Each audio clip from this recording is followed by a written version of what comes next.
Esse é o Ancapsu e nós vamos falar agora do Adeus Lenin do Lula. Meu amigo, o Lula, como bem lembrou aqui o Bernardo Melo Franco, está vivendo um momento Adeus Lenin. Esse é uma comédia alemã, já tem um tempo já esse filme, mas é muito engraçado, né? Conta a história de uma senhora que teve um problema e ficou em coma durante o período da queda do Muro de Berlim, né? Então mudou o mundo inteiro em coisa de alguns anos, e aí quando ela acordou do coma era tudo diferente, não sei o que lá.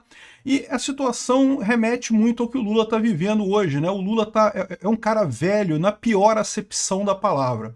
Velho biológico, meu amigo, todos nós vamos ser, ou melhor, aqueles de nós que tiverem sorte vão ser velhos, porque a única alternativa de você não virar velho biologicamente é morrendo antes, né? Mas ser velho biologicamente não quer dizer ser velho nas ideias. O Lula é o pior tipo de velho, aquele cara que é velho nas ideias, aquelas ideias atrasadas. E não sei por que alguém achou que seria uma boa ideia esse cara comandar o país, né? Fazer o L na urna e botar esse idiota comandando o país. Um cara totalmente deslocado. Isso, por outro lado, tem um lado positivo para a gente da direita, porque esse cara se mostra absolutamente incapaz de lidar com o problema que ele está tentando lidar, né? Vamos entender esse caso aqui, porque a gente vai falar sobre essa incapacidade do Lula de entender tecnologia, como é que isso prejudica a esquerda de forma catastrófica. Tá aqui, o PT está criticando as Big Techs, está brigando com as Big Techs. Olha que coisa maravilhosa para a direita. Isso aí, as Big Techs têm que virar... É o futuro, cara. Você pode não gostar das Big Techs, pode achar que elas são ruins, mas elas são o futuro. E enquanto a esquerda fica nessa birra com as Big Techs e coisa tal, amarrada no passado, vão ficar para trás inevitavelmente, né? A Datafolha traz algumas notícias ruins para o Lula aqui, que a gente vai falar sobre isso, e quando a gente for ver as alternativas que o Lula está colocando para tentar voltar a ter popularidade, voltar a ganhar a eleição em 2026, você vai ver que é esse o problema. O cara está totalmente descolado da realidade. Essa notícia foi sugerida por Milei Turguniev, Doug Funny e várias outras pessoas. Obrigado aí ao pessoal que sugeriu a notícia lá no nosso site, no visãolibertaria.com. E obrigado a você que está assistindo o nosso vídeo. Se você gosta do nosso conteúdo, por favor, deixe o seu like, se inscreva aqui no canal, né? Pois bem, o Lula parece que teve morte cerebral algumas décadas atrás e de repente, por algum motivo, acordou agora na presidência da República e está tendo que lidar com um mundo que não é o mundo dele, né? Aqui, o cara que descreve o filme Adeus Lenin, coisa e tal. E semana passada o petista voltou a amargar 40% de reprovação no Datafolha, o pior patamar já registrado nos seus 3 mandatos, e não sei o que lá, e coisa e tal. Anos atrás, a popularidade de um presidente costumava espelhar os resultados na economia. Hoje a dinâmica é outra. Eu não sei o que esse pessoal está vendo, porque esse pessoal insiste em dizer que a economia está boa, que não, que a economia está ótima, porque esse pessoal está iludido pelo Portman. O Portman fica inventando os números, esse pessoal acredita nos números do Portman, né? Esse é o problema. Onde que a economia está boa aqui, né? E, aliás, o problema do Lula é exatamente a economia, particularmente a inflação. Mais particularmente ainda a inflação de alimentos, né? É o que o pobre mais sente. O pobre gasta a maior parte do dinheiro dele com comida. Ele tem que comer, né? Deixar de comer, a gente não pode deixar de comer. Então ele gasta muito dinheiro com comida proporcionalmente às outras pessoas. E justamente a inflação de alimentos dói, machuca o pobre, né? Aqui, ó, hoje a dinâmica é outra e Lula se mostra surpreso ao ver que a recriação de programas antigos e o crescimento do PIB e da renda não parecem ser capazes de tirá-los das cordas. Meu amigo, porque crescimento do PIB e da renda são irrelevantes, se é que são verdadeiros, tá? Se é que não é número criado pelo Portman. Mas mesmo isso são irrelevantes perto da inflação. O pobre sente muito a inflação. Então, crescimento da renda. Beleza, mas eu fui no supermercado hoje e não consegui comprar as coisas. Porra, foda-se, o PIB cresceu, o PIB tá ótimo, a economia tá excelente, mas eu fui lá no supermercado e a batata tá cara pra cacete, vou ter que comprar uma batata mais baratinha. Ou seja, não tem jeito, né? Aqui, ó, aí ele fala aqui, ó, na última década a tecnologia transformou o modo de discutir política. O debate migrou dos palanques, onde o petista era imbatível, não sei se era imbatível não, mas enfim, para as redes, onde a oposição vence quase todas. Eu diria que mais do que isso. O debate hoje em dia ele está mais apurado, ele saiu das frases fáceis, dos dilemas fáceis, e a coisa toda é um pouco mais complicada, né? E aí justamente você vai ver, a gente vai falar sobre isso mais adiante, as soluções que o Lula está buscando para resolver o problema é exatamente apostar nos velhos chavões da esquerda que não vão dar certo, né? A revolução digital mudou o Congresso, deputados que se engalfinhavam por espaço na Voz do Brasil querem mais gravar vídeos para o Instagram e TikTok. Aliás, seria uma excelente época agora para a gente acabar com a Voz do Brasil, né? Sempre foi um estorvo esse negócio, Voz do Brasil, uma idiotice sem sentido nenhum. Agora que os deputados não querem mais fazer discurso na Voz do Brasil, que ninguém ouve, ninguém nunca ouviu essa porcaria, mas por algum motivo o pessoal gostava daquilo, né? Vamos acabar com isso, pô. Acaba com a Voz do Brasil, aproveita esse negócio. Aí fala aqui, ó, o nível da conversa piorou. Discordo. É muito mais avançado agora do que era antes. Piorou no sentido de que as pessoas não gostam mais da pauta da esquerda. Mas beleza, né? Mas não adianta sonhar com uma volta ao passado. E aqui eu concordo com ele, é o que eu falo para vocês. Você pode não gostar de rede social, você pode achar que as redes sociais têm fake news e não sei o que lá. Agora, uma coisa é inegável, não existe voltar para trás nisso daí. É o que eu sempre falo. O STF está falando, não, que vamos censurar, que vamos moderar, que vamos regular, que vamos... e não vai adiantar nada, porque o caminho é claro para frente, mais comunicação descentralizada e distribuída, não tem como voltar atrás nisso daí, né? Enquanto o campo progressista reclama, a extrema-direita aprendeu a operar o algoritmo a seu favor. Isso é outra coisa que, puta, esse pessoal continua insistindo nesse erro de que, não, os truques do algoritmo, que você fizer isso daqui, o algoritmo te ajuda, isso aqui atrapalha. Meu amigo, o algoritmo são as pessoas, você tem que falar com as pessoas. Se a pessoa gosta do seu vídeo, ela vai clicar, o algoritmo vai entender que ela gostou, vai recomendar para mais gente. Não existe algoritmo como uma entidade própria, que tem vontade própria, não é uma coisa mágica, uma entidade mágica. Não, vamos sacrificar 3 cordeiros para o Deus do algoritmo, porque aí ele vai nos ajudar. Não existe isso. O algoritmo são as pessoas. Sem concorrência nas redes, o bolsonarismo montou uma máquina de produzir engajamento e voto. É porque o bolsonarismo tem as pautas que refletem a opinião das pessoas, ao contrário da esquerda, que está totalmente alienada, está fora do debate, não comenta com ninguém, não revê a própria posição, insiste num passado de glória que não existe mais, e nesse negócio vai acabar perdendo mesmo, né? Enfim, fala aqui das... Aqui, a própria Janja falou que novas formas de comunicação não chegam na alvorada. Vocês sabem que meu marido é analógico, né? Ele não sabe usar os termos que a gente está acostumado nas redes. Pois é. Né? Lula manifestou inconformismo com esse novo mundo. Não é possível você imaginar que pode fazer política com celular. Não é possível que as pessoas não percebam a diferença entre governo que trabalha e governo que fica no celular. Ô Lula, não vai ser com o seu governo que eles vão perceber isso, né? Porque você não faz porra nenhuma, né? Só atrapalha todo mundo, né? Quando tiver um governo que trabalha, aí talvez a gente perceba a diferença, mas enquanto for o seu governo, não dá pra perceber diferença nenhuma. É melhor ficar no celular mesmo e não ter porra nenhuma atrapalhando a gente. O povo gosta de celular porque você vê coisa muito rapidinho. É, exatamente. O povo às vezes não gosta de coisa séria, todo mundo sabe da preguiça, às vezes o aluno tem que ficar ouvindo o professor, não sei o que lá. Ou seja, o Lula tá aqui brigando com o celular. Já viu aqueles velhos ranzinza? Ai, não pode celular, é ruim. Eu sempre falo isso. Tem um pessoal que fala não, que não pode dar celular para criança. Meu amigo, criança tem que aprender a viver no mundo deles agora, bicho. Esquece o seu mundo, cara. Quando eu nasci também, quando eu era criança, também não tinha celular, não, cara. A gente jogava bilosca na rua, peão, não sei o que lá, fazia as coisas, via muita televisão, é verdade. Mas no final das contas, esquece, esse passado é passado, o atual é celular. E o mundo futuro é do celular, não vai ter bolinha de gude, ou vai ter como peça de museu, não sei. No final das contas, querer que os seus filhos hoje tenham a infância que você teve no passado é um erro. É a infância errada para eles, eles estão num mundo diferente, né? Enfim, o cara tá analógico aqui sem fazer o que fazer. E o pior, só piora a situação, né? E aí o cara fecha a coluna. Eu gostei dessa coluna, a coluna tá boa, tá? É lógico que eu discordo de alguma coisa que eles falam aqui, mas a coluna tá boa. No final ele diz aqui que no filme, né, a senhora só percebe que as coisas mudaram quando vê um helicóptero transportando uma estátua de Lenin arrancada do pedestal, né? Aí que ela entende que acabou o comunismo, né? Tá na hora do Lula ver a estátua do Lenin dele lá fora do pedestal, né? Bom, e aí que você vê que o Lula não apenas está errado, como insiste no erro, né?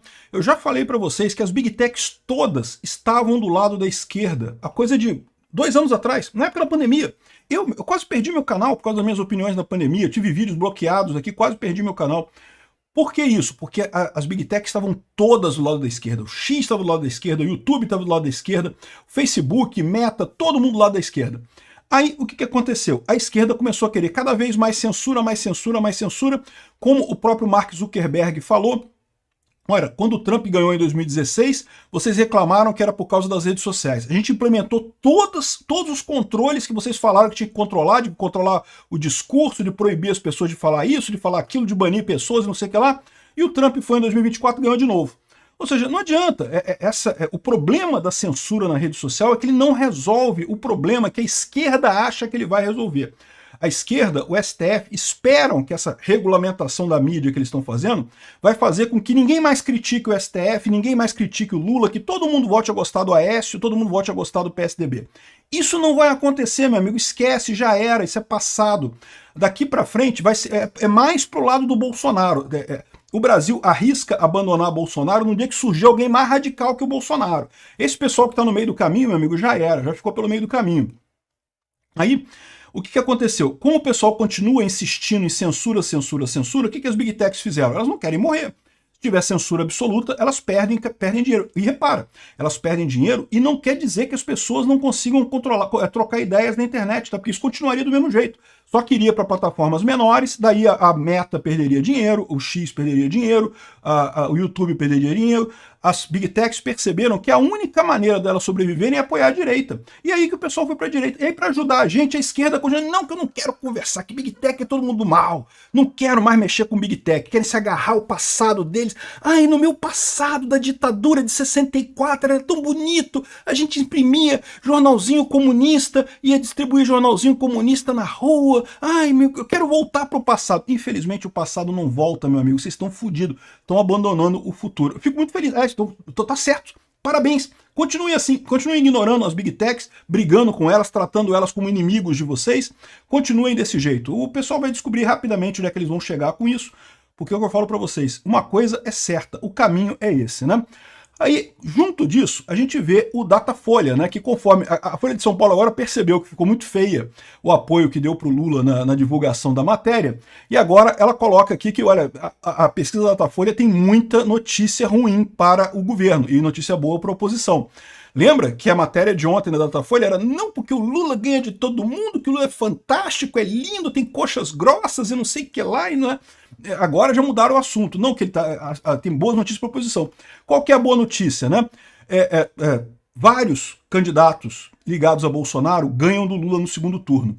E no primeiro turno, Lula ganha de todo mundo, é verdade, mas Bolsonaro ganha só um pouquinho. Só que aí eles esquecem de explicar que essas pesquisas que eles fizeram, eles botaram só o Bolsonaro, só o Lula na esquerda e um monte de alternativas da direita no primeiro turno. Ou seja, porra, aí é lógico que o Lula ia ter um bom desempenho, porque ninguém que vota no Ciro Gomes, por exemplo, vai votar no Zema, vai querer votar no Lula. Então, ou seja, o Lula puxava todos os votos da esquerda, enquanto o Bolsonaro dividia os votos dele do pessoal da direita.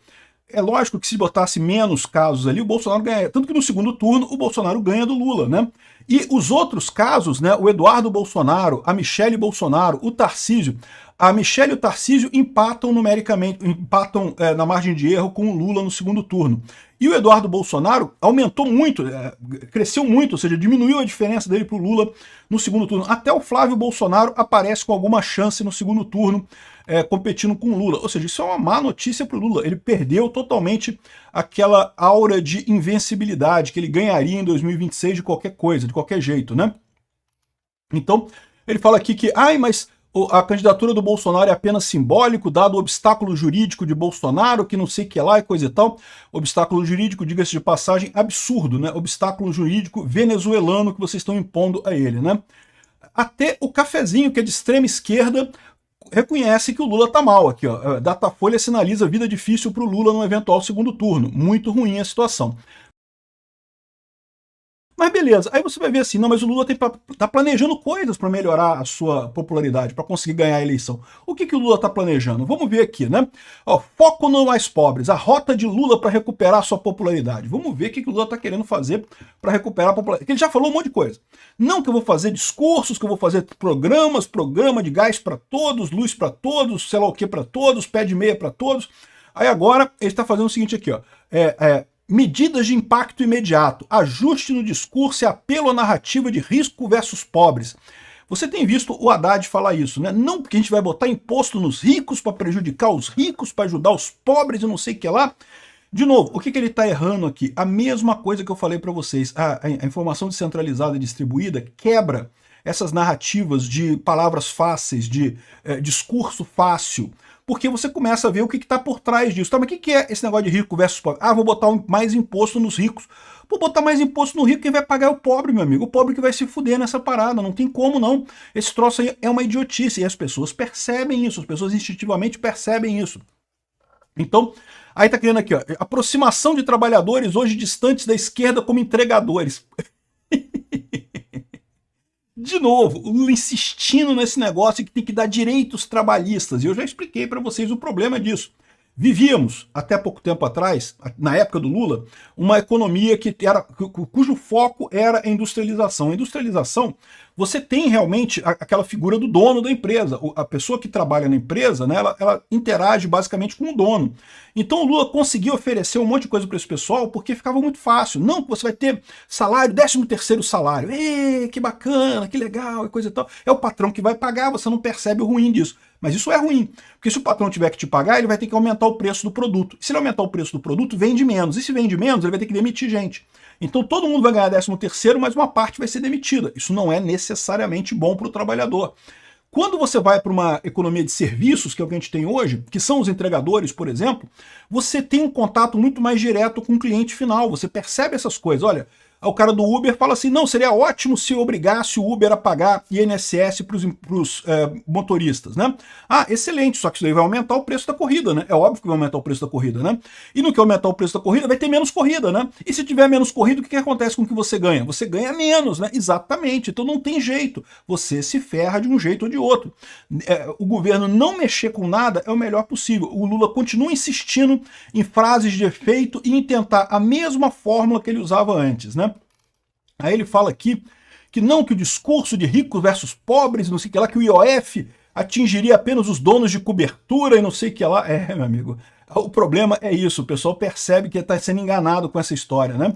Aí outra coisa que ele fala aqui é que ele vai fazer um monte de programas para ajudar os mais pobres de não sei o que lá, de bolsa isso, bolsa aquilo. E aí que eu falo para vocês, qual que é o problema de você criar, sei lá, bolsa gás? Algumas pessoas vão ser beneficiadas, o pessoal que vai ser beneficiado provavelmente vai ter uma tendência maior de votar no Lula. Só que, ao mesmo tempo que o Lula joga dinheiro nesse pessoal, como ele está jogando dinheiro no mercado, está aumentando a inflação de tudo. O Lula está gastando dinheiro demais, está aumentando a inflação. A inflação aumenta, é ruim para todos os outros pobres que não receberam aquele benefício. Então ele ganha o voto de, sei lá, 2 milhões de pessoas que ganharam o benefício e perde o voto de 80 milhões de pessoas que não ganharam o benefício e que agora tem que pagar a inflação mais cara por causa da lambança do Lula com os 2 milhões do vale alguma coisa que ele inventou lá. Ou seja, o Lula continua no passado, na época em que ele conseguia fazer essas coisas sem o pessoal perceber esse truque, né? Outra coisa preocupante dele é que ele está querendo convencer os partidos que União Brasil, PP, Republicanos, PSD e MDB a ficarem neutros nas eleições de 2026, ou seja, não apoiarem o Bolsonaro ou Michele ou Tarcísio ou alguém da direita. Por quê? Porque o que ele está dizendo aqui é que aí ele consegue contar com o apoio de pelo menos parte desses partidos na eleição, né? O problema é que ninguém vai querer apostar nele. Por quê? Porque agora ele já está mal e a gente sabe que ele não tem condições de recuperar até 2026. Quem que vai querer apostar no perdedor? Essa é a tragédia do Lula. Você vê que ele está mal e os planos dele são planos idiotas, que não vai chegar a lugar nenhum. Ele ainda não conseguiu entender que o mundo mudou, está esperando ver a estátua do Lenin caída lá para poder achar alguma coisa, para poder, sei lá, acordar para a vida, né? Enfim, os planos do Lula para melhorar a situação dele em 2026 são piores ainda do que a situação atual. Se prepara, porque isso vai ser ruim para o Lula, vai ser ruim para a gente também. A economia brasileira vai quebrar ainda mais que já está quebrada nesse meio tempo.